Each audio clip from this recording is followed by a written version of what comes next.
معاك موتوسيكل جديد او قديم وعايز تعرف تحط الزيت ايه، سواء بقى بوكسر بيحط 20 دبليو 50 بيحط 10 دبليو 40، فانا جاي النهارده عشان احسب لك الموضوع ده. بص يا صديقي، المتعارف عليه اللي انت المفروض تحط زيوت تخليقيه او نصف تخليقيه، تبعد كل البعد عن الزيوت المعدنيه سواء انت الموتوسيكل قديم او جديد. الزيوت دي يا صديقي دي الزيوت المتعارف عليها، ولكن دي زيوت معدنيه، فلو انت عايز حمايه اكتر، عمر افتراضي اطول، تاكل اقل، لازم تحط زيوت تخليقيه او نصف تخليقيه.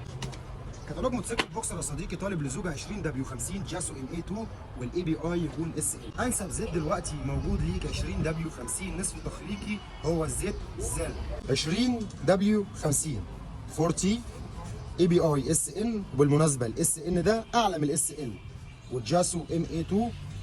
والحاجه بقى الجميله قوي قوي قوي ان هو ادفانس نانو تكنولوجي. يعني ايه ادفانس نانو تكنولوجي؟ ببساطه يا صديقي وبدون ما ادخلك معايا في علوم كيمياء، دي بتبقى جزيئات صغيره محطوطه في الزيت تحمي لك الموتور بتاعك من التآكل، توفر معاك في استهلاك البنزين، بتعمل طبقه حمايه بسيطه جدا على اجزاء المحرك من جوه، بتديك اقوى تبريد للموتوسيكل من جوه. زيت علشان هو مستورد فرنسي، اي بي اي بتاعه اس ان، معمول من بيز اويل جروب 2 والجاسو ام اي 2، ونصف تخليقي مش معدني، فهو يستحمل معاك لحد 1500 كيلو متر او 1000 كيلو متر على حسب ظروف التشغيل بتاعته. عارفين ان اي زيت معدني هيمشيك من 500 كيلو متر لحد 800 كيلو متر على حسب ظروف التشغيل. الزيت المعدني بيبقى سعره في السوق متراوح من بين 150 لحد 180. يا صديقي هتلاقيه عند السويسري الزيوت سعره عامل 280 جنيه، ضعف سعر الثاني، ولكن هيمشيك كيلومترات اعلى من الثاني. طبعا هو الافيد للموتوسيكل بتاعك، لان زي ما قلت لك هو نصف تخليقي مش معدني. ما في منه 20 دبليو 50 نصف تخليقي، في منه 10 دبليو 40 تخليقي بالكامل. بال 10 دبليو 40 البيز اويل بتاعه جروب 1. كده انا عرفتك الزيت المناسب ليك